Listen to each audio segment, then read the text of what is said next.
이번 영상에서는 아우렐리아누스 황제의 개선식과 그에게 투항했던 갈리아 제국의 황제 테트리쿠스와 팔미라 제국의 여왕 제노비아의 처우와 아우렐리아누스 황제가 암살되기까지의 과정을 살펴보겠습니다. 누구보다 당당하게 축하를 받을 수 있었던 아우렐리아누스 황제의 개선식은 성대하게 거행되었습니다. 코끼리 20마리, 용맹한 호랑이 4마리, 각 지역에서 모아온 200마리 이상의 진귀한 동물들이 행렬의 선두에 섰습니다. 목숨을 건 싸움을 해야 하는 검투사 600명이 그 뒤를 따랐습니다. 로마 황제의 개선식을 축하하기 위해 먼 나라들의 사절들이 와서 황제의 명성과 권력을 과시해 주었습니다. 그 행렬에는 투항한 갈리아의 테트리쿠스와 팔미라 여왕 제노비아도 있었는데 사람들의 관심은 그 두 사람에게 집중되었습니다. 행렬의 끝은 원로원과 국민, 군대에서 가장 저명한 사람들이 장식했습니다. 테트리쿠스와 제노비아는 다른 찬탈자들이 비참한 죽음을 맞이한 것과는 달리 부유하고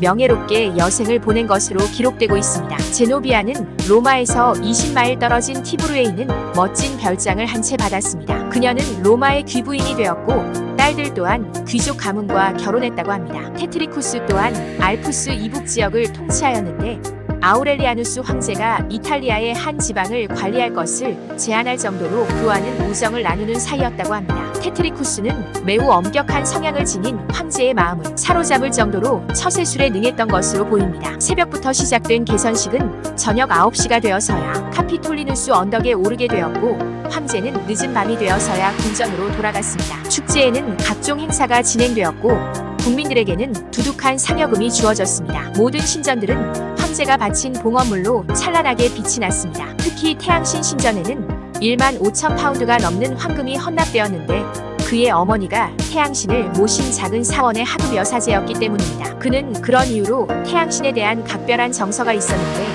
재위 기간 중 승리를 거둘 때마다 감사함을 느끼며 미신적 신앙은 더욱 깊어졌다고 합니다. 외부의 전쟁에 몰두하느라 내부의 부패에 신경 쓰지 못한 아우렐리아누스의 고뇌가 이 한 통의 사적인 편지에 잘 나타나 있습니다. 틀림없이 신들이 짐의 일생은 싸움의 연속이어야만 한다고 명한 것 같네. 성내에서 발생한 소란이 이제는 매우 심각한 내전으로 발전했다네. 짐이 믿고 재정 업무를 맡겼던 노예인 펠리키시무스의 선동으로 노폐창의 직공들이 폭동을 일으켰다네. 결국 그들은 진압되었지만 그 과정에서 본래 다키아에 주둔하고 있거나 도나우 강가의 진지에 머무르고 있어야 할 7,000명의 병사들이 살해되었네. 이 일은 개선식 직후에 일어났으며 불순물이 섞인 악화를 황제가 양화로 교환해 줌으로써 국가의 신용을 회복했다고 합니다. 저자는 폭동에 대해 의구심을 갖고 있는데 그 이유는 정당한 화폐 가치를 회복시키려는 정상적인 노력 때문에 폭동이 있었다는 것은 이해하기 어렵기 때문입니다. 저자가 판단하기에 이미 아우렐리아누스는 원로원, 기사계급,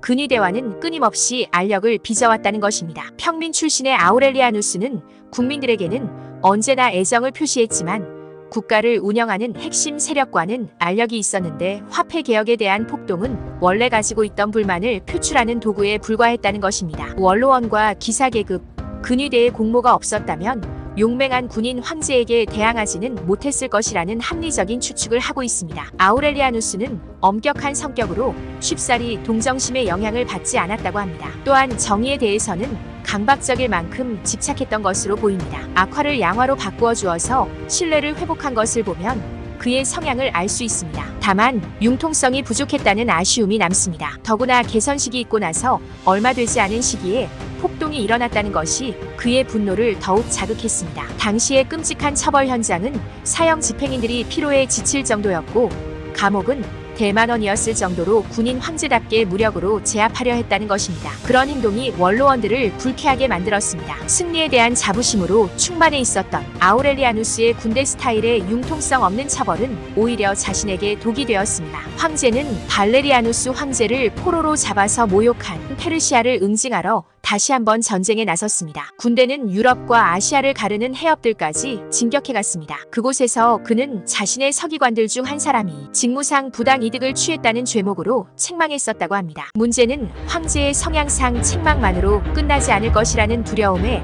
사로잡힌 서기관은 황제의 필체를 위조해 중요한 장교들의 이름이 들어간 처형 명단을 만들었습니다. 처형 명단을 본 장교들은 목숨을 부지하기 위해 황제를 암살하기로 결의했습니다. 결국 황제는 자신을 모시는 최측근들의 손에 의해 암살되었던 것입니다. 융통성 없는 강박적인 성향으로 인해 불운한 운명을 맞이했지만 아우렐리아누스는 개혁 군주로서 대체로 좋은 평가를 받고 있습니다. 이번 영상에서는 아우렐리아누스 황제의 개선식과 암살되기까지의 과정을 따라가 보았습니다. 이상 로마 제국 쇠망사 1권 11장을 요약한 내용 5편이었습니다. 감사합니다.